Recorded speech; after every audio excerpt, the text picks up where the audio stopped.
మహిళా కమిషన్ అంటే ఓ రబ్బర్ స్టాంప్. ఇలా అనుకున్న వాళ్ళ గుండెల్లో రైలు పరిగెట్టిస్తున్నారు. ఈ నోటీసులు ఏంటి, ఈ ఆకస్మిక తనిఖీలేంటి? కేటీఆర్ అంటే మీకు అంత కోపం ఎందుకు? మీ సగం క్వశ్చన్ని నేను అసలు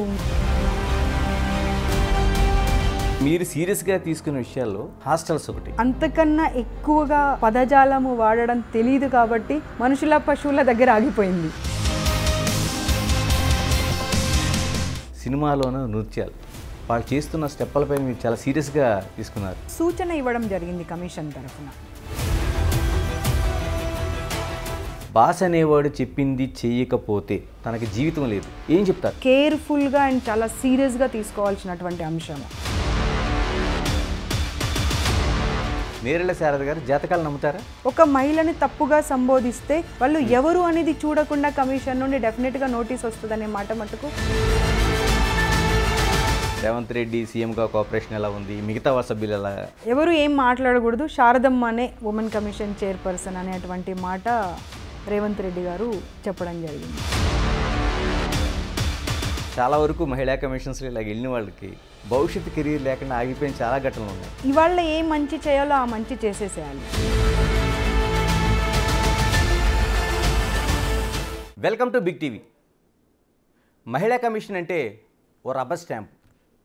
ఇలా అనుకున్న వాళ్ళ గుండెల్లో రైలు పరిగెట్టిస్తున్నారు మహిళా చైర్పర్సన్ నేరెళ్ళ శారద.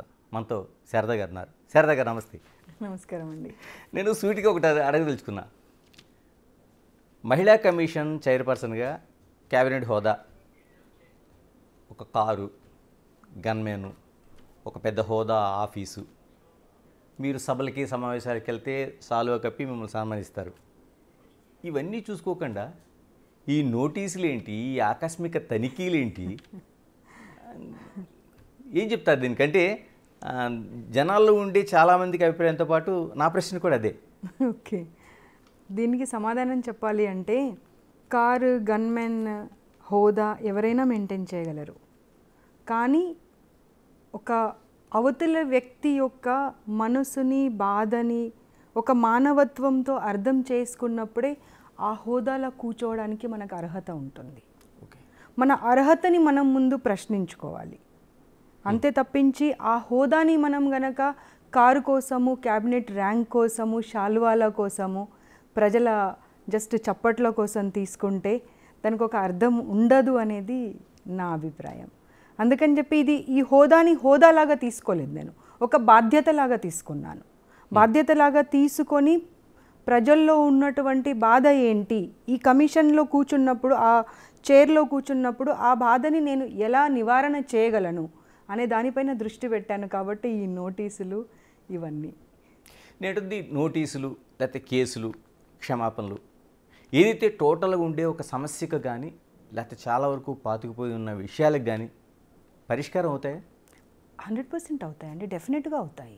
ఎందుకు అంటే ఇప్పటి వరకు ఎవరికి కూడా ఏది మాట్లాడినా తప్పు పట్టే వాళ్ళు లేరన్నమాట. ఏదైనా మాట్లాడవచ్చు, ఎవరిని ఎంతవరకైనా దిగజార్చి మాట్లాడవచ్చు అనే వాళ్లకు మీకంటూ ఒక లిమిటేషన్ అని ఉంటుంది. అవతలి వాళ్ళని సంబోధించేప్పుడు అందులో మహిళల్ని సంబోధించే ముందు ఆ మహిళ ఏ హోదాలో ఉన్నారు, ఏం పని చేస్తున్నారు అనేటువంటి సంబంధం లేకుండా మహిళ అనగానే ఏ రకంగా మీరు సంబోధించాలి, ఏ రకంగా మీరు గౌరవం ఇవ్వాలి అనడానికి ఒక అంటే విధానం ఉంటుంది. అది ఆ విధానాన్ని మరిచి గనక మీరు మాట్లాడితే ఒక నోటీస్ అనేది ఇష్యూ అవుతుందనేది ప్రతి ఒక్కరికి ఆ భయం ఉండాలి. ఓకే, అంటే నేను కొన్ని మీరు నోటీస్ ఇచ్చిన ఘటనలు కావచ్చు, లేకపోతే ప్రజల ముందుకు పెట్టిన ఘటనలు కావచ్చు, కొన్ని మీ ముందు ప్రస్తావించదలుచుకున్నాను. తప్పకుండా. ఫస్ట్ ఎందుకండి కేటీఆర్ అంటే మీకు అంత కోపం ఎందుకు? అంటే చాలామంది చాలా కామెంట్స్ చేస్తుంటారు. ఆయన ఉచిత బస్సుల కోసం ఒక పొలిటికల్ లీడర్గా చాలామంది ఒక కామెంట్స్ ఉంటాయి, వాళ్ళు కామెంట్స్ చేస్తూ ఉంటారు. మీరు దాన్ని ఒక నోటీస్ ఇచ్చారు, దానికి సంజాయిషి పిచ్చుకునేలాగా చేశారు. ఎందుకు అంత కోపం అంటే ఆయన? ముందు మీ సగం క్వశ్చన్ని నేను అసలు యాక్సెప్ట్ చేయను. ఓకే, అక్కడ కేటీఆర్ గారు అనేటువంటి అంశాన్ని చూడలేదు నేను. అక్కడ అంశం ఏం చూశానంటే రికార్డింగ్ డ్యాన్స్లు, బ్రేక్ డ్యాన్స్లు అనేటువంటి ఆ పదాన్ని చూశాను నేను.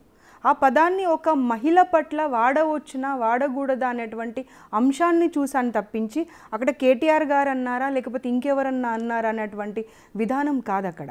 ఒకవేళ కేటీఆర్ గారు కాకుండా ఇంకెవరైనా ఆ పదాలు వాడినా వారికి కూడా నోటీస్ ఇచ్చేదాన్ని, వారిని కూడా క్షమాపణ అడిగేవాళ్ళము. అంటే ఇంతకంటే బలమైన వ్యాఖ్యలు, అంటే మహిళలను అంతకంటే అవమానించడానికి వీలు లేని పదాలతో వస్తున్న మనకు సోషల్ మీడియా కావచ్చు, లేకపోతే మిగతా వ్యాఖ్యలు కావచ్చు, మరి వీళ్ళ జోలికి ఎందుకు పోవట్లేదు?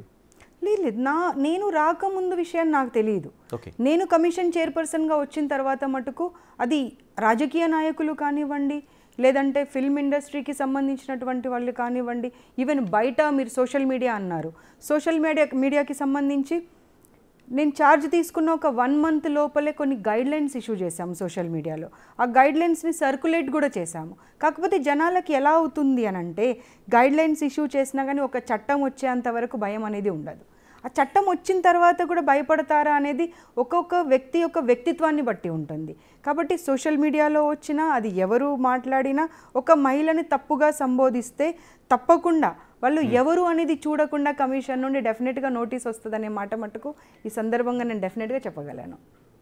ఇంకోటి ఏంటి, మీరు ఇచ్చిన నోటీసులో కావచ్చు, లేకపోతే మిగతా అంశాల్లో కావచ్చు, నేరెళ్ళ శారద గారు జాతకాలు నమ్ముతారా? జాతకాల కన్నా ఎక్కువ నేను మనం ఆలోచించే విధానము, మనం మంచి చేయాలి, ఒకరికి మంచి చేస్తే డెఫినెట్గా అందరికీ మంచి జరుగుతుంది, ఇది నమ్ముతాను తప్పించి జాతకాలు నమ్ముకుంటూ కూర్చోనండి నేను. మరి అలాంటప్పుడు వేణుస్వామి అనే ఒక జాతకాలు చెప్తున్న ఒక వ్యక్తి ధూళిపాల సంబంధించి కానీ నాగ చైతన్య వివాహానికి సంబంధించి కానీ చేసిన వ్యాఖ్యల పట్ల అంత స్పందించాల్సిన అవసరం ఏమొచ్చింది? ఒక నోటీస్ ఇచ్చి ఆయన చివరికి హైకోర్టు చుట్టూ తిరిగి మళ్ళీ మీ దగ్గరికి వచ్చేలా చేసుకున్నారు. అంటే అది మళ్ళీ ఆ విషయానికి వస్తే మీ వ్యక్తిగతంగా మీకు జాతకాలు నమ్మకం ఉండి మీరు ఒక వ్యక్తిని గనక సంప్రదించి మీ గురించి మీ జాతకం చెప్పమని అడిగినప్పుడు it's a different issue. Okay, వాళ్ళు జాతకం చెప్పవచ్చు, మీరు జాతకం చెప్పించుకోవచ్చు. కానీ ఆ వ్యక్తులు మీ దగ్గరికి రాకపోయినా కానీ మీరు జాతకం చెప్పి కోట్లాది మంది చూస్తూ ఉంటారు. ఒక వీడియో మీరు సర్క్యులేట్ చేసినప్పుడు ఆ వీడియోలో వ్యక్తులు కనీసం ఎంగేజ్మెంట్ అవ్వకముందే, పెళ్ళి అవ్వకముందే, కలిసి ఉండకముందే వీరు విడిపోతారు అని మానసికంగా వాళ్ళని మీరు విడిపోతున్నారు అని చెప్తే ఎంత మంచి వ్యక్తులైనా, ఎంత బలమైనటువంటి సంబంధమైనా సరే అరే మనం విడిపోతామా ఒక దశలో అనేటువంటి ఒక భయం అనేది ఉంటుంది. అంతేకాకుండా ఈ ఇష్యూలో చాలామంది వచ్చి కంప్లైంట్ ఇవ్వడం జరిగింది. కేవలం నాగ చైతన్య అండ్ శోభితా ధూళిపాల విషయమే కాకుండా వారు గతంలో చేసినటువంటి వాక్యాల వల్ల కూడా వాళ్ళు చాలా ఇబ్బంది పడ్డారు అనేటువంటిది ఆ పిటిషన్ ఏదైతే ఉందో అది కూడా అంతా కంప్లీట్గా మేము కోర్టులో సబ్మిట్ చేయడం జరిగింది. కాబట్టి వారికి మేము నోటీసులు ఇవ్వడం జరిగింది. అంతే తప్పించి వ్యక్తిగతంగా నేను జ్యోతిషాన్ని నమ్ముతానా నమ్మనా అనేటువంటి అంశం కాదు. అది స్టాప్ అయిందండి ఇప్పుడు ఏమైనా అలాంటి? అంటే నాట్ ఓన్లీ మీరు చెప్పాలి, ఈ తర్వాత రాలేదు. అంటే ఒక వేణుస్వామి కాదు, ఇప్పుడు మీరు చూస్తున్న ఒక వేణుస్వామి కాబట్టి ప్రచారంలో ఉన్నాడు కాబట్టి అది మనకు బయటకు వచ్చింది. చాలా వరకు బయట ఇలాంటి వ్యక్తుల పట్ల కానీ లేకపోతే సెలబ్రిటీల పట్ల కానీ వాళ్ళు చేస్తున్న వ్యాఖ్యలు, అంటే ఒక వివాహ సంబంధాన్ని, ఒక కుటుంబ సంబంధాన్ని, దాన్ని ఎలా ట్యాకిల్ చేస్తాం మనం? నా వరకు నాకు దృష్టికి నేరుగా వచ్చినా, ఎవరైనా కంప్లైంట్ ద్వారా నా దగ్గరికి తీసుకొచ్చినా కానీ డెఫినెట్గా స్పందిస్తాను. అండ్ నేనేమంటాను అంటే, సొసైటీలో ప్రతి ఒక్క కేసుని మనం పర్సనల్గా తీసుకోలేము. ఒక కేసు వచ్చింది మన ముందుకు అంటే ఆ కేసుని ఆధారంగా తీసుకొని మిగతా వాళ్లకు కూడా తెలిసి రావాలి ఏంటంటే మనం ఇలాంటి వాక్యాలు చేయకూడదు అని. అంతే తప్పించి పర్టికులర్గా ఈ కేసు అని ప్రతి ఒక్క కేసు మన దగ్గరికి రావాలని ఉండదు.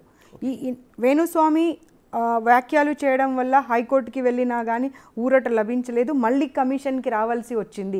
సో మనం అలాంటిది చేయకూడదు అనేటువంటిది ఆలోచన వాళ్ళకి కలగజేయడము. ఇంకొకటి మీరు సీరియస్గా తీసుకున్న విషయాల్లో హాస్టల్స్ ఒకటి అది. అంటే మీరు ఏ స్థాయికి వెళ్ళారంటే, మీరు రోగాలు ఇవ్వడానికి ఏదైతే హాస్టల్స్ నడుపుతున్నారో మీరు మనుషుల పశువుల, ఎందుకు అంత తీవ్ర స్థాయిలో నేరెళ్ళ శారద స్పందించాల్సిన అవసరం వచ్చింది? అక్కడ నేరెళ్ళ శారద కాబట్టి అంతకన్నా ఎక్కువగా ఆ పదజాలము వాడడం తెలియదు కాబట్టి మనుషుల పశువుల దగ్గర ఆగిపోయింది. మీరు కనుక నేరుగా ఆ పరిస్థితులు చూసుంటే మీరు ఇంకా ఏ పదాలు వాడేవారో నేను చెప్పలేను. అలాంటి పరిస్థితులు ఉండే. అంటే నేనేమంటాను, 10th వరకు ఒక తల్లి ఒడిలో పెరిగినట్టుగా పెరుగుతారు పిల్లలు. 10th వరకు ఇంటి నుండే వెళ్తారు, మళ్ళీ సాయంత్రం అవ్వగానే కాలేజ్ అయిపోగానే స్కూల్ అయిపోగానే ఇంటికి వచ్చేస్తారు. కానీ ఇంటర్మీడియట్ అనేది చాలా ఇంపార్టెంట్ దశ వాళ్ళకు. అటు చదువు పరంగా కానివ్వండి, ఇటు మానసికంగా ఎదగడానికి కానివ్వండి, శారీరకంగా ప్రవర్తన చెందడానికి కానివ్వండి, ఆ 2 సంవత్సరాలు 3 సంవత్సరాలు చాలా కీలకమైన దశ. అది అమ్మాయికి కానివ్వండి, అబ్బాయికి కానివ్వండి. అలాంటిది ఒక ఇన్స్టిట్యూషన్ పైన నమ్మకంతో వాళ్ళ కెరియర్ని బాగు చేస్తారు వీళ్ళు అని ఆ అమ్మాయిని ఆ అబ్బాయిని తీసుకెళ్ళి వాళ్ళ చేతిలో పెట్టినప్పుడు వాళ్ళ బాధ్యత అది.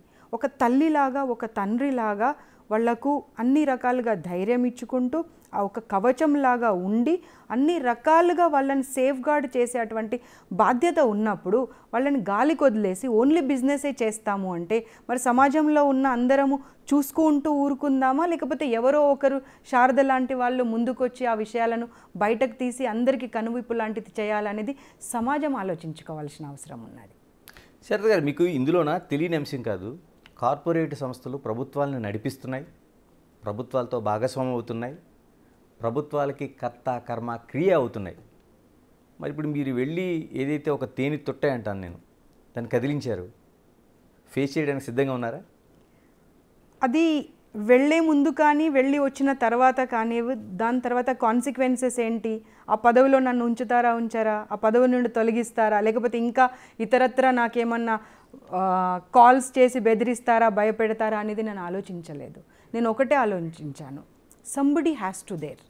ఆ పిల్లలకు మేమున్నాము అనే ఒక నమ్మకాన్ని కలిగించే వాళ్ళు, ఒక ధైర్యాన్ని ఇచ్చేవాళ్ళు, మేమున్నాము అనేటువంటి ఒక స్టేజ్, ఒక ప్లాట్ఫామ్, ఒక డోర్ కావాలి వాళ్ళకు. ఆ డోర్ కానివ్వండి, ఆ ప్లాట్ఫామ్ కానివ్వండి, నేను అవ్వాలి అనేటువంటి ఆలోచనతో చేశాను. ఎందుకంటే ఇప్పుడే చెప్పాను నేను మీకు, అది ఆ అడోలసెంట్ ఏజ్ అనేది, ఆ దశ అనేది ఎంత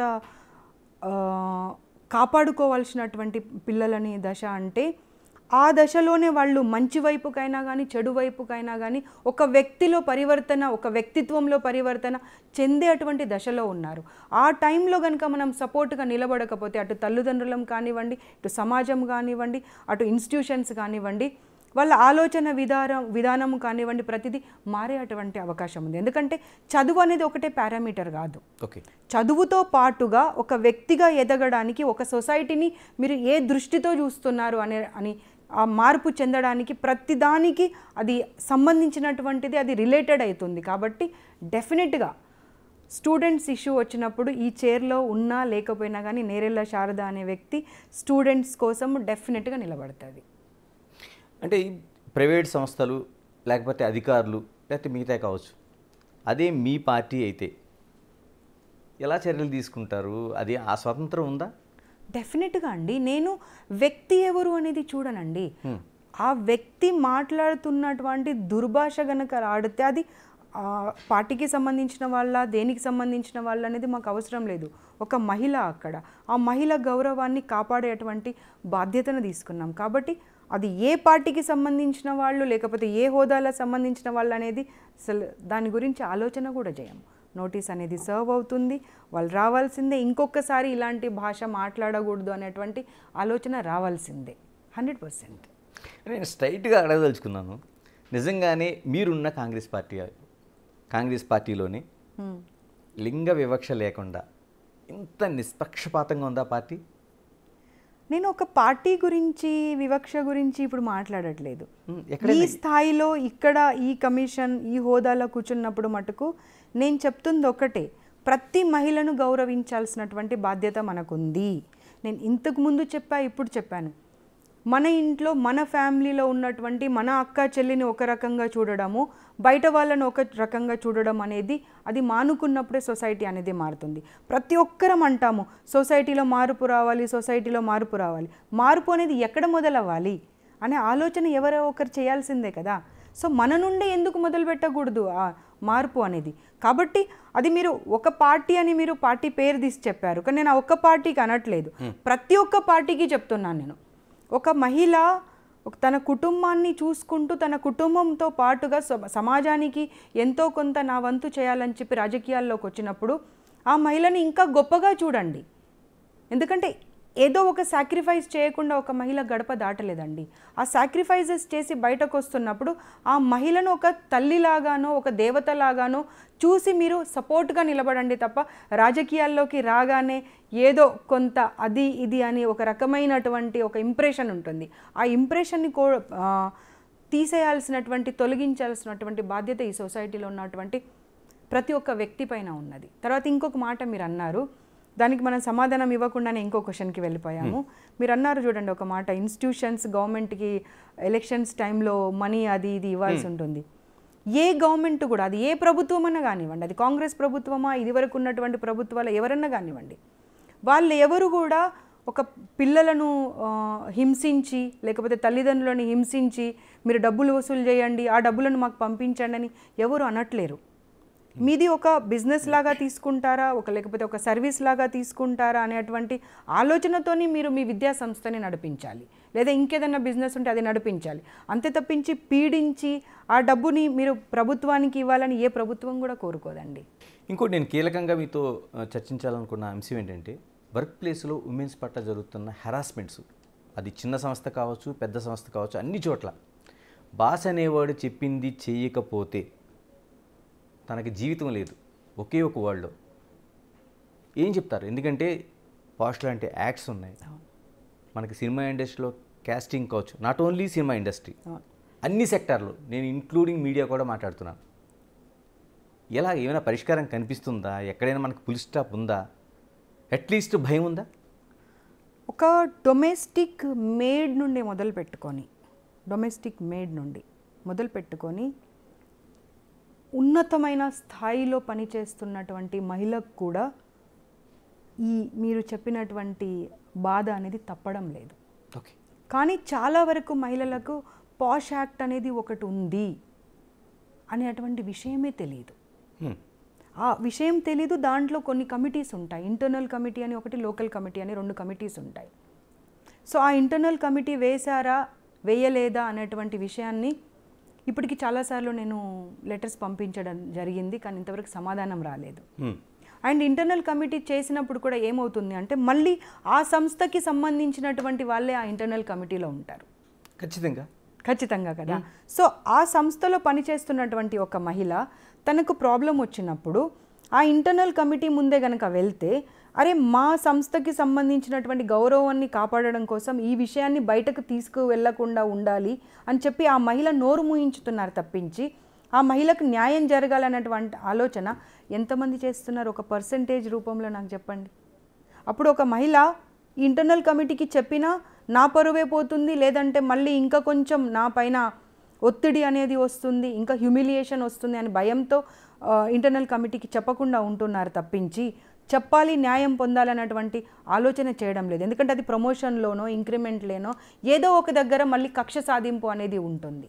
కాబట్టి ఎంతమంది అసలు ఇంటర్నల్ కమిటీ అనేది, లోకల్ కమిటీ అనేది ఉంది, ఒక పాష్ యాక్ట్ అనేది ఉంది అనేటువంటి విషయం తెలుసు అనేది ఒక అంశం అయితే, ఆ కమిటీకి వెళ్ళాలి, ఫిర్యాదు ఇవ్వాలి, వాళ్ళు న్యాయం చేస్తారనే నమ్మకం ఎంతమందికి ఉంది? ఒకవేళ చదువుకున్న వాళ్ళు ఉన్నారు, కొన్ని ప్లేసెస్లో ఇంటర్నల్ కమిటీ అనేది డెఫినెట్గా పెట్టాలి కాబట్టి నోటీస్ బోర్డు మీద పెడుతున్నారు, కానీ అది ఫంక్షన్ ఎన్ని చోట్ల అవుతుంది అనే అంశాన్ని కూడా మనం చూడాలి. సో ఇవన్నీ పరిగణలోకి తీసుకుంటేనే అసలు పాష్ యాక్ట్ అనేది ప్రాపర్గా ఇంప్లిమెంట్ అవుతుందా అవ్వట్లేదా అనేటువంటి విషయం తెలుస్తుంది. పాష్ యాక్ట్ని మనము సింపుల్గా తీసుకుంటే కుదరదండి, అది చాలా చాలా అంటే కేర్ఫుల్గా అండ్ చాలా సీరియస్గా తీసుకోవాల్సినటువంటి అంశము. ఓకే, నేను చైర్పర్సన్ అయిన తర్వాత పాష్ యాక్ట్ గురించి ఒక ప్రెస్ మీట్ పెట్టాను జానీ మాస్టర్ ఇష్యూ వచ్చినప్పుడు. అప్పటి వరకు చాలా వరకు అసలు ఈ ఒక యాక్ట్ ఉంది, వీళ్ళ దగ్గరికి వెళ్ళి మేము కంప్లైంట్ చేయొచ్చు అనే విషయం కూడా వాళ్ళకి తెలియదంట. నేను నిజంగా సర్ప్రైజ్ అయ్యాను. కొంతమంది ఇప్పుడు నేను వచ్చాక చాలా కేసెస్ వచ్చాయి నాకు. మల్టీనేషనల్ కంపెనీస్ వాళ్ళు కూడా చాలామంది లేడీస్ అప్రోచ్ అవుతున్నారు, కానీ అమ్మ ప్లీజ్ మా పేరు బయటకు చెప్పకండి అని భయపడుతున్నారండి, వాళ్ళ పేరు కూడా బయట పెట్టడానికి. యాక్ట్లోనే ఆ రహస్యం ఉన్నట్టుంది కదా. ఉంది, బట్ మనం ఆ సీఈఓని కానివ్వండి ఎవరినైనా పిలిచి ఎంక్వైరీ చేయాలి అంటే ఆ ఇష్యూ గురించి డిస్కస్ చేయాల్సిన అవసరం ఉంది కదా. కానీ పాపం వాళ్ళు భయపడుతున్నారు, ఎందుకంటే వాళ్ళు మళ్ళీ నెక్స్ట్ ఫ్యూచర్లో వీళ్ళతో పాటు కూర్చొని పనిచేయాలి, వీళ్ళతో పాటే కలిసి పనిచేయాలి. ఆ కలిసి పనిచేసే తరుణంలో నువ్వు మా పైన కంప్లైంట్ ఇస్తావా అనే కక్ష సాధింపు జరిగితే ఆ లేడీ పరిస్థితి ఏమవ్వాలి? సో ఇలాంటి పరిస్థితే లేకుండా చూసుకునేటువంటి బాధ్యత సొసైటీ పైన లేదా? ఒక సాక్రిఫైస్ చేసి ఒక ఫ్యామిలీని ఒక కంట చూసుకుంటూ ఆ ఫ్యామిలీ కోసమే తపన పడుకుంటూ బయటకు వచ్చి పనిచేస్తున్నప్పుడు సొసైటీది ఎంత బాధ్యత ఉంటుంది? ఆ లేడీని, ఆ తల్లిని కాపాడుకోవాల్సింది. ఏం చేయగలదు సొసైటీ? ప్రభుత్వాలే ఏమీ చేయకుండా మీరు చెప్తున్న POSH prevention of sexual harassment act ఉంది ఎట్ వర్క్ ప్లేస్. ప్రభుత్వాలు దాన్ని సీరియస్గా తీసుకోకపోతే సొసైటీ ఏం చేస్తుంది? ఆ కుటుంబం ఏం చేస్తుంది? వ్యక్తిగా ఉండే ఉమెన్ ఏం చేయగలుగుతుంది? ప్రభుత్వాలు చేయట్లేరు అంటే నేను ఒప్పుకోనండి. ప్రభుత్వాలు అది సీరియస్ తీసుకోవాలి కాబట్టి యాక్ట్ని తీసుకొచ్చారు కదా. ఆ యాక్ట్ ఇంప్లిమెంటేషన్ అనేది ఎవరు చేయాలి? మళ్ళీ ఆ సంస్థలు చేయాలి. అక్కడ లోకల్గా ఉన్నటువంటి కలెక్టర్ గారు చేయాలి. సో ఆ లోకల్గా ఉన్న కలెక్టర్ గారు 3 నెలలకు ఒకసారి ఒక మీటింగ్ పెట్టడము, అది ఇంప్లిమెంట్ అవుతుందా లేదా, ఎన్ని కేసెస్ వచ్చాయి, ఎన్ని రిజాల్వ్ అయ్యాయి, ఎందువల్ల వచ్చాయి, వీటన్నింటినీ ఎవ్రీ 3 మంత్స్కి ఒక మీటింగ్ జరిగినప్పుడే పాష్ యాక్ట్ ఉన్నది అనేది జరుగుతుంది. పాష్ యాక్ట్లో మనం ఒకటే అనుకుంటాం ఏంటంటే జస్ట్ వర్క్ ప్లేస్లో ఏదన్నా హెరాస్మెంట్ ఏ రకమైనదైనా కావచ్చు, అది కూడా ఆలోచించాలి మనం. అది may be physical harassment, it might be psychological harassment, it might be like అసలు టాయిలెట్స్ లేనటువంటి ప్లేసెస్ బోలెడు ఉన్నాయండి. అవును, నేను ఒక షాపింగ్ మాల్కి వెళ్ళాను. షాపింగ్ మాల్కి వెళ్తే అక్కడ ఒక 25 to 30 విమెన్ వర్క్ చేస్తున్నారు ఒక బ్రాండ్ షోరూంలో. కనీసం టాయిలెట్స్ లేవండి. వాళ్ళు టాయిలెట్ వెళ్ళాలి అంటే పక్క బిల్డింగ్లో ఉన్నటువంటి టాయిలెట్కి వెళ్ళి రావాలి. సో జస్ట్ ఇమాజిన్ అండి, వీళ్ళు కస్టమర్స్ ఉన్నప్పుడు వాళ్ళని పక్క బిల్డింగ్లోకి వెళ్ళి రెస్ట్ రూమ్స్ యూజ్ చేసుకొని వచ్చేంత సమయం ఇస్తారా? సో అప్పుడు దాని మీద యాక్షన్ తీసుకోవాలి అంటే హైదరాబాద్లో వేళ్ళ మీద కాదు, మనము ఎన్ని నంబర్స్లలో రాస్తే అప్పుడు అన్ని వర్క్ ప్లేసెస్లో అట్లీస్ట్ వాష్రూమ్స్ అనేవి వాళ్ళకు మనము ప్రొవైడ్ చేయగలిగాము. అంటే ఈ యాక్ట్ని సీరియస్గా కనుక తీసుకుంటే half of the stalls will be closed by tomorrow. నేనేమంటానంటే పోనీ మీరు చెప్తున్న యాక్ట్ కంటే కొంచెం ముందుకు వస్తే ఒక బిల్డింగ్లోన నిర్మాణం చేసేటప్పుడే ఎన్ని టాయిలెట్స్ ఉండాలి, ఎంతమంది ఉంటారు, దానికి వాహనాలు ఎన్ని ఉంటాయి, జనాభా ఎంత ఉంటుంది, ఫైర్ ఎక్విప్మెంట్ ఏంటి, ఇన్ని ఉన్నాయి కదా. మరి అక్కడ అంత వైలేషన్ అంటే ముందు బేసిక్గానే జరుగుతుంది కదా. మీరు యాక్ట్ వరకు వచ్చారు, మరి జిహెచ్ఎంసీ లాంటి సంస్థలు పర్మిషన్ ఇచ్చేటప్పుడు ఏం చేస్తున్నాయి? దాన్ని పర్యవేక్షణ, నియంత్రణ ఇన్ని ఉన్నాయి కదా. అదే అంటున్నా నేను. ఈ కమిటీస్ అనేవి కానివ్వండి, పర్మిషన్స్ అనేవి కానివ్వండి, వాళ్ళు ఇచ్చేటప్పుడు ఇవన్నీ ఉన్నాయా లేదా చూసుకొని గనక ఇస్తే ఒక మహిళను కాపాడిన వాళ్ళు అవుతాము. కానీ ఆ టెంపరీ టైం కోసము ఇప్పుడైతే కానిచ్చేద్దాము, మా బాధ్యత తర్వాత ఏముంటుంది, ఇప్పుడు ఇచ్చే వరకు నాదేమన్నా బెనిఫిట్ ఉంటే నేను చూసుకుంటానులే, ఫ్రాంక్గా చెప్తున్నాను, బ్లంట్గా చెప్తున్నాను, నా బెనిఫిట్ నేను చూసుకుంటే సరిపోతుందిలే అని పర్మిషన్స్ ఇవ్వడం వల్ల ఇలాంటి పరిస్థితులు ఎదురవుతున్నాయి మనకు. ఎన్ఓసి ఇచ్చే ముందు, ఫైర్ ఎన్ఓసి ఇచ్చే ముందు ఎంతమంది చూసుకుంటున్నారు, ఎన్ని బిల్డింగ్స్కి ఎన్ఓసి ఇవ్వచ్చు ఇవ్వరాదని. అలాంటివి కనుక మనం ఇప్పుడు డీటెయిల్స్ ఇస్తే ఎన్ని బిల్డింగ్స్ అసలు ఆపరేట్ చేయడానికి అనుకూలంగా లేకుండా ఉంటాయి. విద్యా సంస్థలు ఉన్నాయి, విద్యా సంస్థలకి ఎన్నింటికి ఎన్ఓసీలు అంటే ఇవ్వడానికి అవకాశం లేని వాటికి కూడా ఇచ్చారో నా టేబుల్ పైన ఉన్నాయి వల్ల. నేను టోటల్ డీటెయిల్స్ తీసుకున్నాను. ప్రతి ఇన్స్టిట్యూట్కి హైజీన్ ఫుడ్ సప్లై చేస్తున్నారా లేదా, బిల్డింగ్కి ఎన్ఓసి ఉందా లేదా, అసలు ఎలాంటి పర్మిషన్స్ ఎలా ఇచ్చారు, లేదా 10th క్లాస్ వరకే ఉన్నటువంటి వాటికి ఇంటర్మీడియట్ బోర్డ్ ఆఫ్ ఎగ్జామినేషన్ వల్ల పర్మిషన్స్ ఉన్నాయా రన్ చేయడానికి, లేదా స్పెషల్ క్లాసెస్ రన్ చేయడానికి పర్మిషన్స్ ఉన్నాయా లేదా, total details are there on my పెట్టుకున్నారు. ఏం చేయబోతున్నారు? డెఫినెట్గా will take an action. CM గారితో మాట్లాడడం జరిగింది. సీఎం గారు డెఫినెట్గా మీరు చేస్తున్నటువంటిది ఏదైతే ఉందో పిల్లలకు మంచి జరిగేటువంటిది ఉంది, మీ వెనకాల నేనున్నాను, నేను మీకు సపోర్ట్ చేస్తాను, యు గో హెడ్ అని చెప్పారు.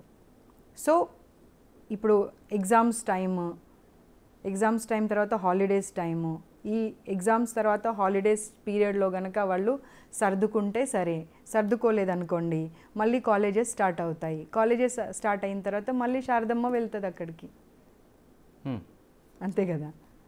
నేను మళ్ళీ ఒక్కసారి వెనక్కి వస్తాను.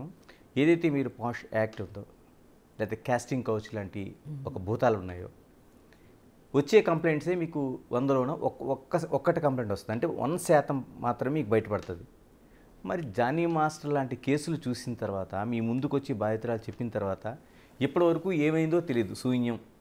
ఆ కేసు ఏమైంది, న్యాయం జరిగిందా, ఎవరిది తప్పు ఎవరిది ఒప్పు, నిజంగా జానీ మాస్టర్ని ఇరికించారా లేకపోతే ఆ అమ్మాయే ఇబ్బంది పడిందా, ఎవరికి తెలియదు.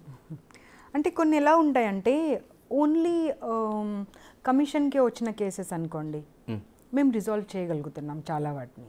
కానీ కమిషన్తో పాటుగా మీరు పోలీస్ని అప్రోచ్ అయినప్పుడు, కోర్ట్ని అప్రోచ్ అయినప్పుడు మాకు కొన్ని లిమిటేషన్స్ ఉంటాయి. కేవలం మా పరిధిలోనే మేము పని చేయగలుగుతాము. శ్రేష్ఠ వచ్చి వెళ్ళిన తర్వాత నేను పాష్ యాక్ట్ గురించి ఒక ప్రెస్ మీట్ కన్వీన్ చేయడం జరిగింది. సో దాని కింద కొంతమంది క్వశ్చన్ కూడా చేశారు, ఏంటంటే మీరు ఏం యాక్షన్ తీసుకున్నారని. వారందరికీ కూడా నేను సమాధానం చెప్పదలుచుకున్నాను. మా పరిధిలో ఉన్న వాటికి డెఫినెట్గా మేము సమాధానం చెప్పడానికి, యాక్షన్ తీసుకోవడానికి అవకాశం ఉంటుంది. కానీ ఎప్పుడైతే పోలీస్ స్టేషన్లో కేసు ఉంటుందో లేదా కోర్టులో కేసు ఉంటుందో మాకు లిమిటేషన్స్ ఉంటాయి. మా పరిధి దాటి మేము వారిపైన యాక్షన్ తీసుకోవడానికి ఉండదు. కోర్టే దానికి సమాధానం ఇవ్వాలి, యాక్షన్ అనేది తీసుకోవాలి. సో నా వరకు నాకు వచ్చినప్పుడు మటుకు ఈ ఇంటర్నల్ కమిటీస్, లోకల్ కమిటీస్ కరెక్ట్గా ఫార్ములేట్ అయ్యాయా లేదా, ఫంక్షనింగ్లో ఉన్నాయా లేదా అనేటువంటి అంశం పైన మాత్రం దృష్టి పెడతాను నేను. తర్వాత మీరు చెప్పినటువంటి కొరియోగ్రాఫర్ ఇష్యూ ఇది. సో ఫిల్మ్ ఇండస్ట్రీకి సంబంధించిన ఇష్యూ. సో అక్కడ ఉన్నటువంటి పెద్ద మనుషులు అనే వాళ్ళు కూడా వాళ్ళకు కూడా ఒక కమిటీ అనేది ఏర్పాటు చేశారు. ఓకే. కానీ ఆ కమిటీ అనే వాళ్ళు కూడా వాళ్ళ ఇండస్ట్రీలో జరుగుతున్నటువంటి కాస్టింగ్ కౌచ్ గురించి దృష్టి పెట్టినప్పుడే వాళ్ళు ప్రభుత్వంకు ఇంతకుముందు ఒకసారి ఒక కమిటీని ఫామ్ చేయమని చెప్పారు. ఇప్పుడు కేరళలో మీరు చూసుంటారు, తమిళనాడులో హేమా కమిషన్ అట్లాంటివి.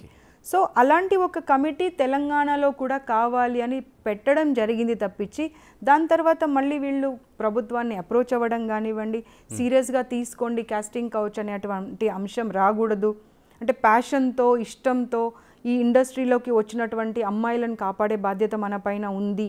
సో గవర్నమెంట్ సపోర్ట్ మాకు కావాలి, మేము సపోర్ట్గా ఉంటాము అనేటువంటి అంశాన్ని వరకు ఇంకా మళ్ళీ రాలేదు. వచ్చి ఉంటే డెఫినెట్గా హేమా కమిటీ లాంటి కమిటీ తెలంగాణలో కూడా వస్తుంది. ప్రతి అమ్మాయిని చూసుకునేటువంటి బాధ్యత కమిటీ అండ్ గవర్నమెంట్ రెండు తీసుకుంటాయి. ఓకే. ఇలాగ సినిమా ఇండస్ట్రీ ప్రస్తావన వచ్చింది కాబట్టి మీరు తీసుకున్న వాటి అత్యంత కీలకమైంది సినిమాలోన నృత్యాలు, డ్యాన్సులు. ఎలాగా సాహిత్యం మాట పక్కన పెడితే వాళ్ళు చేస్తున్న స్టెప్పులపైన మీరు చాలా సీరియస్గా తీసుకున్నారు. ఎక్కడి వరకు వచ్చిందండి ఆ డాన్స్, ఎక్కడి వరకు ప్రయాణించింది? ఒక సూచన ఇవ్వడం జరిగింది కమిషన్ తరఫున. ఏంటంటే ఇంతకుముందు చెప్పినట్టుగా, ఇంతకుముందు ఏంటంటే ఎవరు యాక్షన్ తీసుకునే వాళ్ళు లేరు. సో మాకేం నోటీసులు రాదు, మేము ఏం చేసినా చెల్లుతుంది అన్నటువంటి ఆలోచన చేశారు అప్పుడు. కానీ ఇవాళ మేము ఏమంటామంటే, మీరు ఒక పాట కొరియోగ్రఫీ చేసే ముందు కానివ్వండి, ఒక పాట రాసే ముందు కానివ్వండి, బాగా ఆచితూచి రాయండి. ఎందుకంటే మనం ఇప్పుడు ఇవాళ ఏమి ఇస్తామో నెక్స్ట్ జనరేషన్ అదే క్యారీ ఫార్వర్డ్ అవుతుంది. సో ఆ నెక్స్ట్ జనరేషన్ని మనం కాపాడుకోవాలి అంటే మనం ఆహ్లాదకరమైనటువంటి వాతావరణంలో మన ఫ్యామిలీతో కూర్చొని ఒక థియేటర్కి వెళ్ళి ఒక మూవీ చూడాలన్నా, లేదా ఇంట్లో కూర్చొని ఒక పాటనో ఒక మూవీనో చూడాలన్నా కానీ మనం అందరం కూర్చొని చూసే విధంగా ఉండాలి తప్పించి, ఒక సాంగ్ రాగానే మన పిల్లల కళ్ళు మూసే విధంగానో, లేకపోతే మనమే లేచి అక్కడి నుండి కిచెన్లోకో బాత్రూంలోకో వెళ్ళినట్టుగా చేసే విధంగానో ఉంటే అలాంటి పాటలు మనకు అవసరమా? అలాంటి మూవీస్ మనకు అవసరమా? లేదంటే అలాంటి టీవీ షోస్ వస్తున్నాయి కొన్ని, ఆ టీవీ షోస్ మనకు అవసరమా అనే ఆలోచన ప్రతి ఒక్కరు చేయాలి. ఎప్పుడు కూడా మనము గవర్నమెంట్ ఏం యాక్షన్ తీసుకుంది, ఒక కమిటీ ఏం యాక్షన్ తీసుకుంది, ఒక కమిషన్ ఏం యాక్షన్ తీసుకుంది అనడంతో పాటుగా ఈ సొసైటీలో ఉన్నటువంటి వ్యక్తులుగా మన బాధ్యత ఏంటి అనే ఆలోచన కూడా చేయాలి మనం. ప్రతి ఒక్కరూ వ్యతిరేకించినప్పుడు అవతల వాళ్ళు ఎందుకు అలాంటి కొరియోగ్రఫీ చేస్తారు, ఎందుకు అలాంటి పాటలు రాస్తారు, ఎందుకు అలాంటి డ్రెస్సెస్ వేస్తారు, ఈ అంశాలన్నీ ఒకదానికొకటి ముడిపడి ఉంటాయి.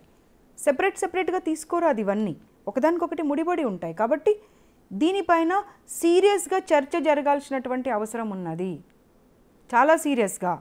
అటు పేరెంట్స్ కానివ్వండి, ఇటు సినిమా పెద్దలు కానివ్వండి, ఇటు ప్రభుత్వం నుండి వచ్చిన పెద్దలు కానివ్వండి, కమిషన్స్ కానివ్వండి, ప్రతి ఒక్కరూ ఒక చర్చ చేసుకున్న తర్వాత అసలు మూవీస్ ఎలాంటివి తీస్తున్నారు, టీవీ షోస్ ఎలాంటివి వస్తున్నాయి, మనం మన ఇంట్లో ఆఫీస్ అంతా రోజంతా ఆఫీస్కి వెళ్ళి వచ్చిన తర్వాత ఇంటి దగ్గర కూర్చొని ఆ చెత్త చూసి ఆ చెత్తని మనం పిల్లలకి ఏ రకంగా అందిస్తున్నాము అనే చర్చ 100% జరగాల్సినటువంటి అవసరం ఉన్నది వాళ్ళ.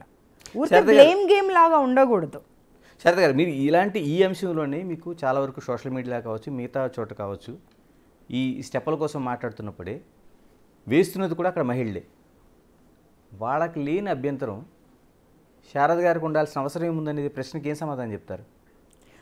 వాళ్ళని వ్యక్తిగతంగా మీరు అడిగారనుకోండి, వాళ్ళు ఏం చెప్తారు సమాధానం, అది వింటే శారద గారికి ఏం అభ్యంతరం అనేది మీకు తెలుస్తుంది. వాళ్ళకు కూడా అభ్యంతరం ఉంది, వాళ్ళు కూడా ఇష్టంగా చేయట్లేదు. బట్ ఇట్స్ అ ప్రొఫెషన్ అయినప్పుడు ఏమవుతుంది అంటే అక్కడికి వెళ్ళేంత వరకు కూడా కొన్ని సందర్భాల వాళ్ళకి స్టెప్స్ ఏంటో కూడా తెలియదు వాళ్ళకు. బట్ ఆ ప్రొఫెషన్లో నుండి అది నో అన్నారనుకోండి, ఇప్పుడే నో అంటుంది, ఇంకొకసారి మళ్ళీ ఈవెంట్ని ఎలా తీసుకోవాలి మనము అనే భయంతో వాళ్ళు చేయాల్సి వస్తూ ఉన్నది. బట్ బ్యాక్ ఎండ్లో కనుక మీరు కనుక వెళ్ళి వాళ్ళతో మాట్లాడితే మాకు ఇష్టం లేదన్నటువంటి మాటని చెప్తున్నారు. అంటే మరి సినిమా ఇండస్ట్రీకి సంబంధించి మాట్లాడుకుందాం. సెన్సార్ బోర్డు ఏం చేస్తుంది? సెన్సార్ బోర్డు అనేది ఉంది, ఎక్కడ మీరు చెప్తున్న అశ్లీలత కానీ లేకపోతే అభ్యంతరకరం కానీ ఇలాంటి అన్నిటికీ చెక్ చెప్పాల్సిన సెన్సార్ బోర్డు ఏం చేస్తున్నట్టు? సెన్సార్ బోర్డుని ఒకరోజు పిలిచి క్వశ్చన్ చేయండి. కాదు, అంటే ఎక్కడ ఆ పరిధి? అంటే మీరు అందులోకి చొరబడగలుగుతారా, లేకపోతే మీ పరిధి ఇక్కడ వరకు ఉందని ఇక్కడ వరకు ఆగిపోతారా? అందుకే నేనేమంటున్నాను, నా పరిధి గురించి మాట్లాడకుండా సొసైటీలో ఉన్నటువంటి ప్రతి ఒక్కరిని అడుగుతున్నాను, మనకు బాధ్యత లేదా? మనం ఎంతసేపు గవర్నమెంట్ పైన, ఉమెన్ కమిషన్ పైన, సెన్సార్ బోర్డు పైన మీరేం చేస్తున్నారని క్వశ్చన్ చేస్తూనే ఉందామా? లేకపోతే సభ్య సమాజంలో మన నెక్స్ట్ తరానికి, ఇప్పుడున్న జనరేషన్కి మనం ఏం నేర్పిద్దాము, ఆ తర్వాతి జనరేషన్కి వాళ్ళు ఏం క్యారీ ఫార్వర్డ్ చేస్తారు అనే అంశం మీద డిస్కస్ చేద్దామా అనేది ప్రతి ఒక్కరు ఆలోచించినప్పుడే చేంజెస్ వస్తాయి. అంతే తప్పించి ఎవరో ఒక్కరు ముందు పడితే చేంజెస్ రావు. మీరు తీసుకున్న అంశం ఏదైతే ఉందో నిజంగా కంట్రోల్ చేయగలుగుతామండి. ఎందుకంటే ఓటీటీ ప్లాట్ఫామ్స్ ఉన్నాయి, యూట్యూబ్స్ ఉన్నాయి, వాటికి ఏ సెన్సార్ బోర్డు లేదు, ఏమీ లేదు. విచ్చలవిడిగా ప్రయాణించడానికి బోల్డ్ అవకాశాలు ఉన్నాయి. ఎలాగా అంటే ఇది ఒక ఇండస్ట్రీ కోసం, మన ఫిల్మ్ ఇండస్ట్రీ కోసం మాట్లాడుకుంటే మరి వాటి సంగతి ఏంటి అసలు? అంటే మనము భావి తరాలకు ఒక మంచి వాతావరణాన్ని కల్పించాలి అంటే ఇటు స్టేట్ గవర్నమెంట్స్ కానివ్వండి, అటు సెంట్రల్ గవర్నమెంట్ కానివ్వండి, ఇద్దరు ఆలోచన గనక చేసి ఒక గైడ్లైన్ ఫ్రేమ్ చేసి ఆ గైడ్లైన్ పరిధిలోనే ఓటీటీ ప్లాట్ఫామ్స్ అయినా పర్వాలేదు, మూవీస్ అయినా ఏదైనా పర్వాలేదు, అలాగే ఉండాలి మీ కంటెంట్ కానివ్వండి, మీ డ్రెస్సింగ్ కానివ్వండి అని గనక నిబంధనలు గనక చేస్తే డెఫినెట్గా చేంజ్ వస్తుంది. ఇంకోటి ఖచ్చితంగా విద్యా సంస్థ కోసం ఒక్కసారి వెనక్కి వెళ్తే, ఇప్పుడు ఒక 2 రోజుల్లో 3 రోజుల్లో తెలంగాణలోని ఇంటర్మీడియట్ రిజల్ట్ రాబోతున్నాయి. ఇంటర్మీడియట్ రిజల్ట్ వస్తుందంటే ఫస్ట్ భయపడే తల్లిదండ్రులు ఆ పిల్లాడు బతుకున్నాడా లేదా అనే పరిస్థితి వచ్చింది. ఎందుకంటే చాలా వరకు ఆత్మహత్యలు అనేవి కనిపిస్తున్నాయి. ప్రత్యేకంగా ప్రైవేటు కాలేజీలు, కార్పొరేట్ కాలేజీలు. మీరు హాస్టల్లో వసతులు చూస్తున్నారు కానీ వరుసగా జరుగుతుంది. ఈ స్టేట్ ఆ స్టేట్ అని లేదు. దానికి ఏమైనా పరిధి, ఉమెన్ కమిషన్ ఏమైనా తనకి పరిధిలోనే ఏమైనా చేయాల్సిన అవసరం ఉందా, చేయడానికి వీలుందా అంటే ఏం చెప్తారు? నేను అందుకే మీతో ఒక మాట అన్నాను, 10th వరకు ఒక కోడి ఎలా పిల్లలని కాపాడుకొని ఎలా ఉంటుందో అలా తల్లిదండ్రుల దగ్గర ఇంటిలోనే ఉంటారు పిల్లలు. కానీ ఇంటర్మీడియట్ అనేది ఆ 2-3 years 16, 17, 18 ఏజ్ అనేది చాలా ఇంపార్టెంట్. కాబట్టి వాళ్ళని మానసికంగా, శారీరకంగా అన్ని రకాలుగా మనము వాళ్ళని కాపాడే అవసరం ఉంది అన్నటువంటి మాట చెప్పాను. దాంట్లో భాగంగానే ఈ మాట చెప్తున్నాను. ఆ ఏజ్లో మనము ఇవ్వాల్సినటువంటి మంచి చెడుల ఆలోచన, అవగాహన, చదువు విషయము అన్నీ గైడ్ చేయాల్సినటువంటి బాధ్యత తల్లిదండ్రులు, సొసైటీ, గవర్నమెంట్ అందరూ గనక ఇన్స్టిట్యూషన్స్ తీసుకుంటే ఒక్క మాట ముందుగా వాళ్ళకి చెప్పాలి, మీ పర్సెంటేజ్ అనేదే మీ పారామీటర్ కాదు. అక్కడ వచ్చిన తర్వాతనే మీ భవిష్యత్ అనేది ఆగిపోదు. ప్రతి ఒక్కరికి ఒక్కొక్క డిఫరెంట్ టాలెంట్ ఉంటుంది. మీరు ఆ టాలెంట్లో రాణించే విధంగా మీ లైఫ్ని చక్కదిద్దుకోవాలి తప్పించి మీకు ఇవాళ 45% వచ్చిందా లేకపోతే 95 వచ్చిందా అనేటువంటి అంశం కాదు.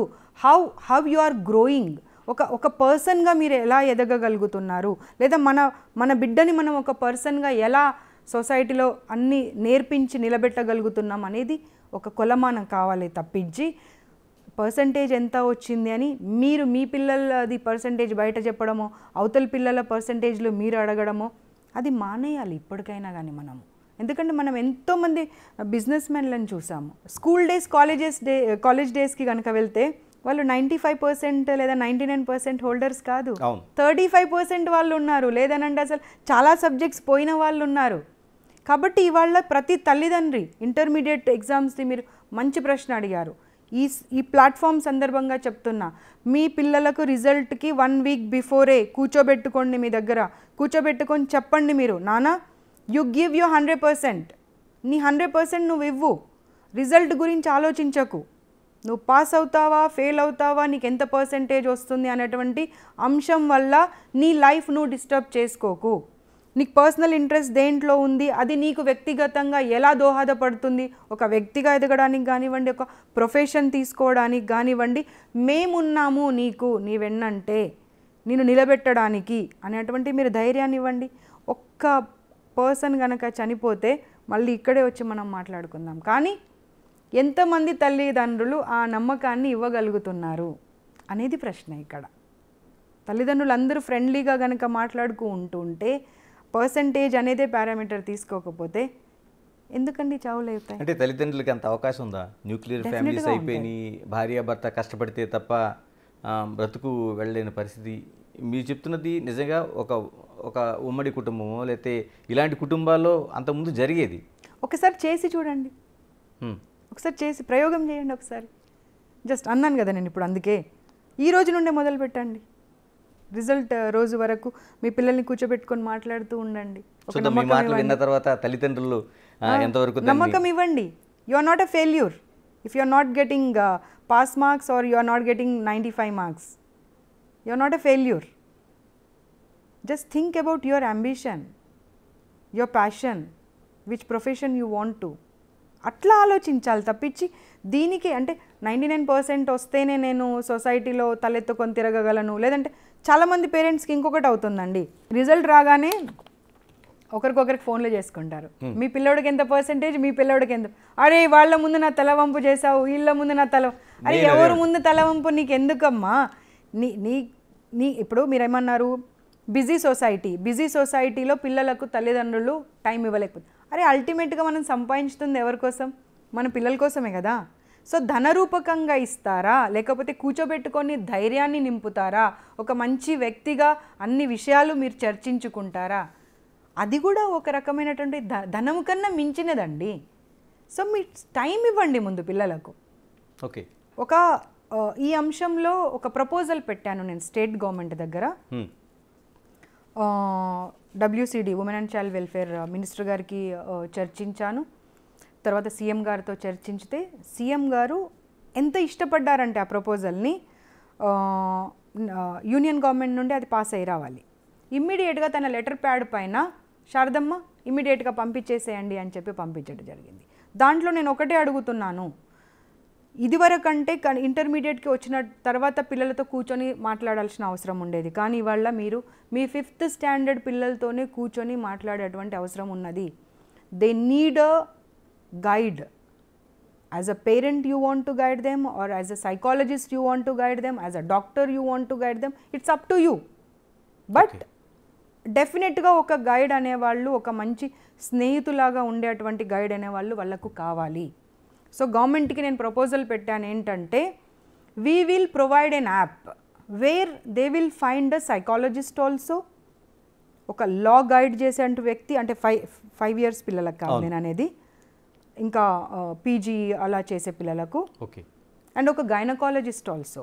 బికాస్ ఇన్ దిస్ ఏరా ఇప్పుడున్నటువంటి పరిస్థితులలో ఒక 10th స్టాండర్డ్కి వచ్చే వరకే పిల్లలకు చాలా రకాల ప్రాబ్లమ్స్ వస్తూ ఉన్నాయి.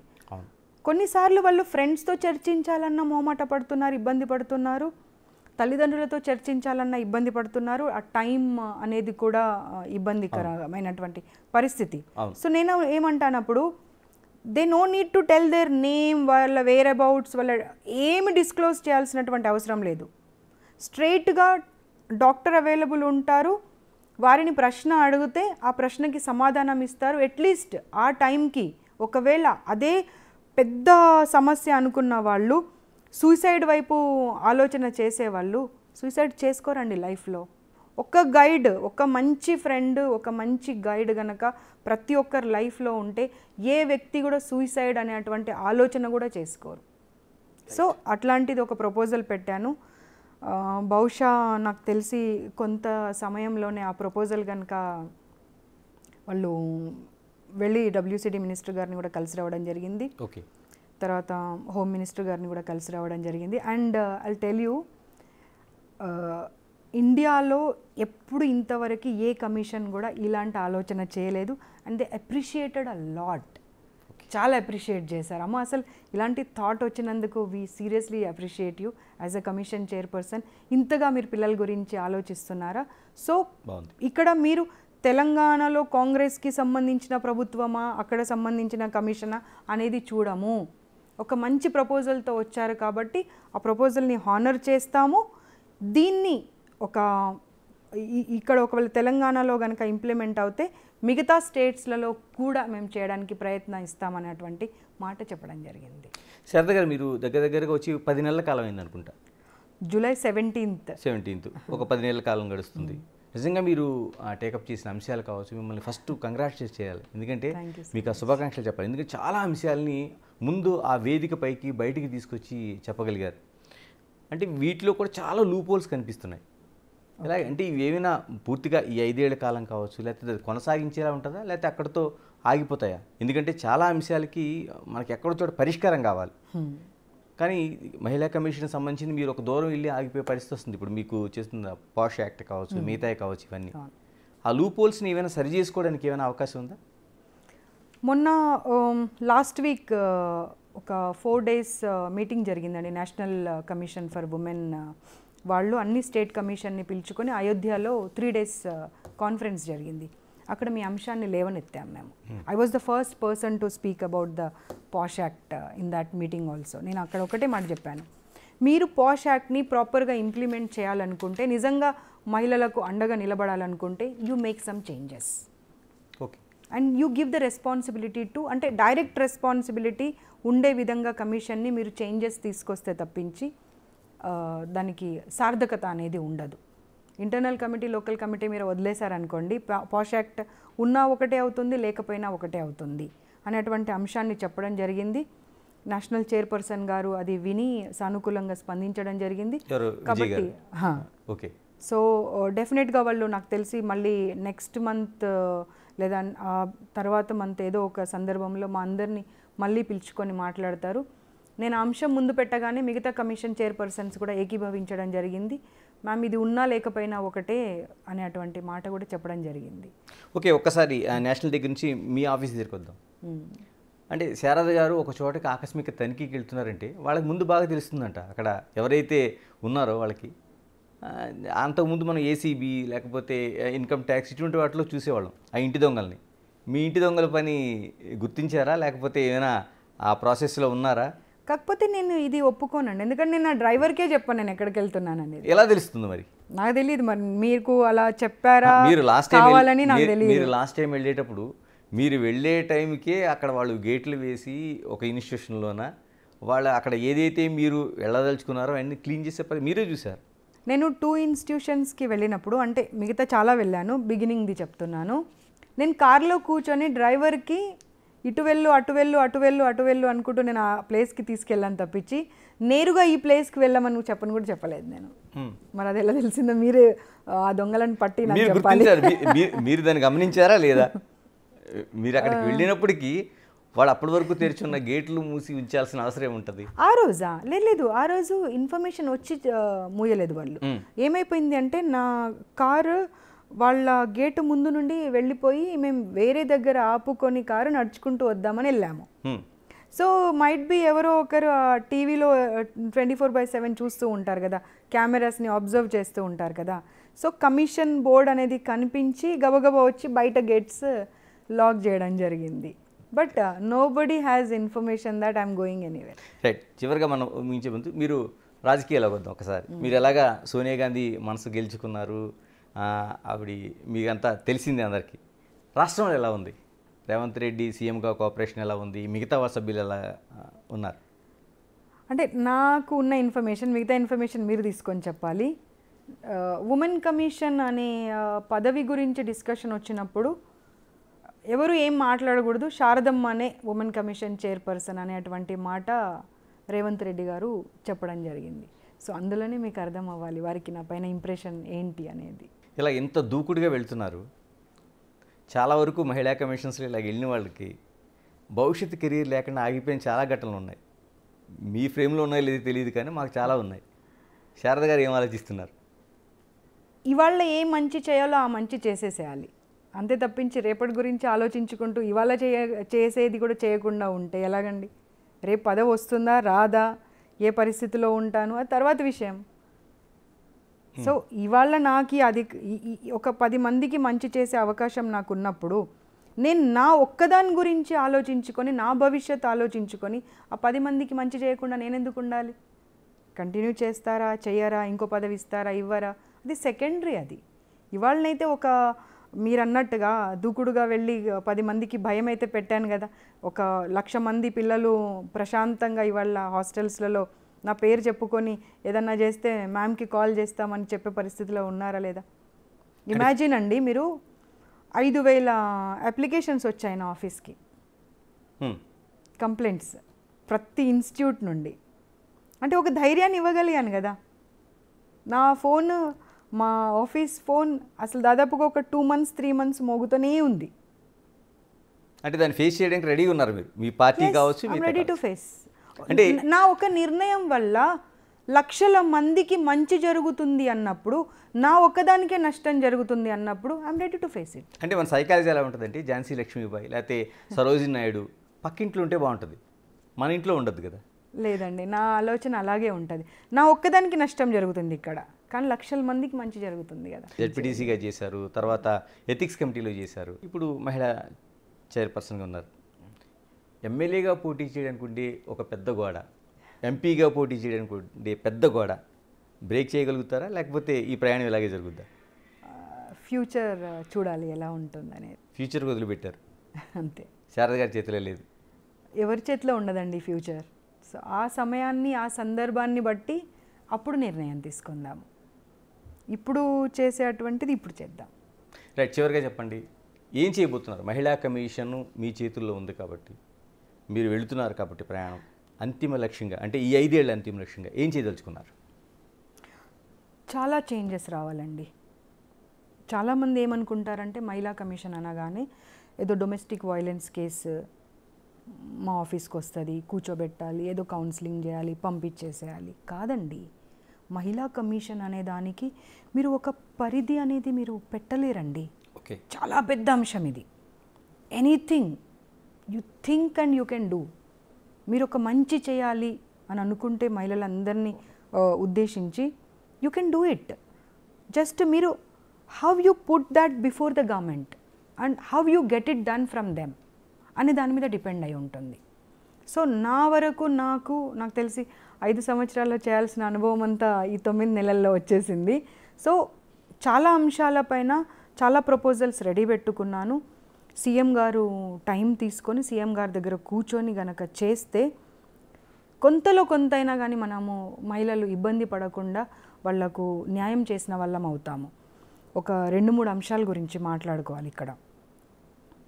అంతకుముందు ఏదైనా ఎవరో ఒకరో ఇద్దరో అంటే అలా మరీ పోలీస్ స్టేషన్కి వెళ్ళే పరిస్థితి, ఆర్థికంగా మేము తట్టుకోలేమనే వాళ్ళు, కోర్టుకి వెళ్ళిన అడ్వకేట్కి ఫీజు ఇచ్చుకోలేము అనే అటువంటి వాళ్ళు వరకే కమిషన్ వరకు వచ్చేవాళ్ళు. ఎందుకంటే కమిషన్కి రావాలని కూడా చాలామందికి తెలీదు. కానీ ఇవాళ కనుక మీరు చూస్తే అసలు పోలీస్ స్టేషన్కి వెళ్ళిన పోలీసులు మా దగ్గర పంపిస్తున్నారు, శారదమ్మ దగ్గరికి వెళ్ళమ్మా ఇమీడియట్గా మీకు సొల్యూషన్ ఇస్తుందని చెప్పి. చాలామంది ఇంకా పేర్లు చెప్పాను కానీ కోర్టులో ఉన్నటువంటి కొంతమంది జడ్జెస్కి సంబంధించినటువంటి వాళ్ళు, సీనియర్ అడ్వకేట్స్ ఇక్కడ ఎందుకమ్మా డబ్బులు ఖర్చు పెట్టుకుంటారు, శారదమ్మ దగ్గరికి వెళ్ళండి అని పంపిస్తున్నారు. సో దీనికి గనక మనము ప్రాపర్ ఫండింగ్ గనక పెట్టి ప్రాపర్ ఒక టీమ్ని గనక తయారు చేస్తే సొసైటీలో ఉన్నటువంటి ఈ విభేదాలు కానివ్వండి, ఈ ప్రాబ్లమ్స్ని కానివ్వండి రిజాల్వ్ చేయడానికి ది బెస్ట్ ప్లాట్ఫామ్ అవుతుందండి, ది బెస్ట్ ప్లాట్ఫామ్. ఎందుకంటే నేను స్వయంగా కౌన్సిలింగ్స్లో నేను కూర్చుంటున్నానండి, ఒక్కొక్క కౌన్సిలింగ్కి 5 to 6 hours పడుతుంది. ఓకే. ఎగ్జాస్ట్ అయిపోతున్నాం నిజంగా, స్టాఫ్ సరిపోవడం లేదు. ఎందుకంటే పాపం వాళ్ళు కూడా మనుషులే కదా. ఒక కేసుని రోజు 5-6 గంటలు ఇవ్వాలంటే కేసెస్ చాలా పెరిగిపోయాయి. సో వీటన్నింటినీ రిజాల్వ్ చేయాలంటే ప్రాపర్గా ఇంకా స్టాఫ్ని పెంచి ప్రాపర్గా కనుక మనం ఫండింగ్ చేస్తే రిజాల్వ్ చేయడము ఒక వంత అయితే, మన దగ్గరకు వస్తున్నటువంటి కేసెస్ అనేవి ఏవి ఏంటి అనేది నోట్ చేసి పెడుతున్నాం. సో దానిపైన అడ్వకేట్స్ని కానివ్వండి, సివిల్ సొసైటీ వాళ్ళని కానివ్వండి, గవర్నమెంట్ని కానివ్వండి, కమిషన్స్ని కానివ్వండి కూర్చోబెట్టి ఒక ఫ్రూట్ఫుల్ చర్చ జరగాలి. ఆ చర్చ జరిగిన తర్వాత ఈ కేసెస్ ఎందుకు సొసైటీలో పెరుగుతున్నాయి, దీనికి కారణాలేంటి అనే దానిపైన కూడా చర్చ జరగాలి. చర్చతో దానికి మనం ఏదన్నా కొంత సొల్యూషన్ కానివ్వండి, నివారణ కానివ్వండి, దానికి ఆలోచించేటువంటి ఒక మార్గం అనేది మనకి దొరికితే ఇలాంటి కేసెస్ కూడా సొసైటీలో రాకుండా పోతాయి. ఎందుకంటే ఇదివరకు మనం అనుకునే వాళ్ళము ఏదో తెలిసి తెలియని వాళ్ళో వీళ్ళ మధ్యలో జరుగుతున్నాయి. కానీ నా దగ్గరకు వచ్చే హై ప్రొఫైల్ కేసెస్ ఉంటున్నాయండి. They are well educated, well earning, everything. కానీ కమ్యూనికేషన్ గ్యాప్ అనాలా, కంపాటిబిలిటీ లేదనాలా, లేకపోతే ఈగో క్లాష్ అనాలా, యాటిట్యూడ్ అనాలా, ఏమనాలా అనేది ఒక్కొక్క కేసుకి డిఫర్ అవుతుంది. బట్ ఆ రీజన్స్ వల్ల విడిపోయేటువంటి పరిస్థితి నుండి కూర్చోబెట్టి కొన్నిసార్లు తిట్టాల్సిన అవసరం కూడా పడుతూ ఉంది. తిట్టడం ఇన్ ద సెన్స్ నాకు తిట్లు రావు, కానీ కోపగించుకొని కలిసి సక్సెస్ఫుల్ స్టోరీస్ మా దగ్గర చాలా ఉన్నాయి. కానీ వాళ్ళ పేర్లు బయట పెట్టకూడదు కాబట్టి నేను చాలా ఇంటర్నల్గా బయట తెలియకుండా చేస్తూ ఉంటాను. సో కేసెస్ అవి డొమెస్టిక్ వైలెన్స్ కేసెస్ కానివ్వండి, 490A కేసెస్ కానివ్వండి, ఈ మధ్య లివ్ ఇన్ రిలేషన్షిప్ కేసెస్ చాలా వస్తున్నాయి. దీని గురించి కూడా మీరు నా సలహా ఒకటి ఏంటంటే, ఒక డిబేట్ చేయండి, ఒక మంచి డిబేట్ చేయండి. తల్లిదండ్రులను పిలవండి, పిల్లల్ని పిలవండి, మానసిక నిపుణులను పిలవండి, ఇంకా సొసైటీలో ఉన్నటువంటి ఎవరైతే NGOs ఉన్నారో అందరినీ పిలిచి ఈ లివ్ ఇన్ రిలేషన్షిప్స్ అనేవి మన సొసైటీని ఎక్కడికి తీసుకెళ్తాయి అనే ఆలోచన చేయాలి. ఎందుకంటే 8 సంవత్సరాలు 10 సంవత్సరాలు కలిసి ఉంటున్నారు, పెళ్ళి అనేటువంటి మాట రాగానే లేదా కెరియర్లో సెటిల్ అయ్యేంత వరకు కలిసి ఉంటున్నారు. ఇక కెరియర్లో సెటిల్ అవ్వగానే నువ్వు వద్దింగా నేను ఇంకొకరిని చూస్ చేసుకుంటానని వెళ్ళిపోతున్నారు. అంటే సుప్రీంకోర్టే దానికి ఒక రూటు ఓకే అని చెప్పిన తర్వాత మనం ఏం చేయగలుగుతాం?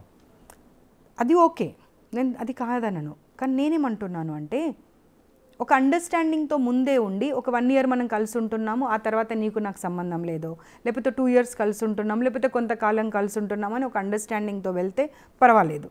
కానీ ఇక్కడ ఏమవుతున్నాయి అంటే, ఇద్దరు పార్ట్నర్స్ ఉన్నప్పుడు, ఇద్దరు పార్ట్నర్స్ రిలేషన్లోకి వచ్చే ముందు అండర్స్టాండింగ్తో వచ్చినప్పుడు, విడిపోయేప్పుడు మాత్రం ఒకరి పాత్రనే అవుతుంది. ఒకరి కెరియర్ని చూసుకొని వాళ్ళు యువతలి వాళ్ళను ఇబ్బంది పెట్టేటువంటి పరిస్థితులు ఉండి, వాళ్ళు అసలు డిప్రెషన్లోకి వెళ్ళిపోయేంటి పరిస్థితులు ఉండి, డిప్రెషన్లో వెళ్ళిన వాళ్ళు కూడా మా దగ్గరికి వస్తే మేము ఒక 4-5 కేసెస్ అయితే ఉన్నాయి, అసలు ఎలా హ్యాండిల్ చేయాలో అర్థం కాక కూర్చోబెట్టి తిట్టి చేసి సెటిల్ చేసే పరిస్థితి వచ్చింది. కొందరైతే ఇంకా పోలీస్ స్టేషన్లోనే రిమైండ్లోనే ఉన్నారు. రైట్. సో నేను అనేది ఏంటంటే, when it is a decision, ఇప్పుడు మీరు ఇద్దరు మేజర్స్ ఒక రిలేషన్లోకి వస్తున్నప్పుడు విడిపోవాలనే అంశం కూడా ఇద్దరు డెసిషన్ అయ్యి ఉండాలి. ఒకరు డెసిషన్ తీసుకొని ఇంకొకరిని ఇబ్బంది పట్టేటువంటి పరిస్థితి ఉండకూడదు, డిప్రెషన్లోకి వెళ్ళే పరిస్థితి ఉండకూడదు, ఇదొకటి. అండ్ సుప్రీంకోర్టుది ఉన్నా సరే, జడ్జిమెంట్ ఉన్నా సరే, నేనేమంటాను, ఆ రిలేషన్ పైన ఒక చర్చ జరిగి అది మంచికి దారి తీస్తుందా చెడుకు దారి తీస్తుందా అనేటువంటిది చర్చ జరిగి ఒక నివేదన అనేది ప్రతి గవర్నమెంట్ దగ్గర ఉండాల్సిన అవసరం ఉన్నది. అప్పుడు ఆ సుప్రీంకోర్టులో ఒక వ్యక్తి ఆలోచన విధంగా వచ్చినటువంటి జడ్జిమెంట్ అది ఎప్పటికీ కంటిన్యూ అవుతుందని కూడా చెప్పలేము. పరిస్థితులను బట్టి కూడా మార్చేటువంటి అవకాశం కూడా ఉంటుంది. కాబట్టి డెఫినెట్గా ఇవన్నీ చర్చ చేయాల్సినటువంటి అంశాలు అనేటువంటి మాట చెప్తున్నాను మీకు. Thank you very much Sharada గారు. ఇది టోటల్గా మహిళా కమిషన్ పరిధి అనేది అది 1-2 అనేది ఒక పారామీటర్స్ పెట్టాల్సిన అవసరం లేదు. సొసైటీలో జరుగుతున్న అనేక ప్రాబ్లమ్స్ కావచ్చు, వస్తున్న సమస్యలు కావచ్చు, వాటన్నిటికీ కూడా ఇంప్లిమెంట్ చేసుకోవడానికి ఉంది. ఇప్పటికే చాలా వాటికి పరిష్కారం దొరుకుతుంది. దీనికి ఇంకా కొంత సమన్వయం, సమాజం తోడ్పాటు ఉంటే దీన్ని ఖచ్చితంగా ఆ లక్ష్యాలు చేరుకునే అవకాశం ఉంటుందనేది మహిళా కమిషన్ చైర్పర్సన్ శారద గారి అభిప్రాయం. Keep watching big TV. This is Ganesh.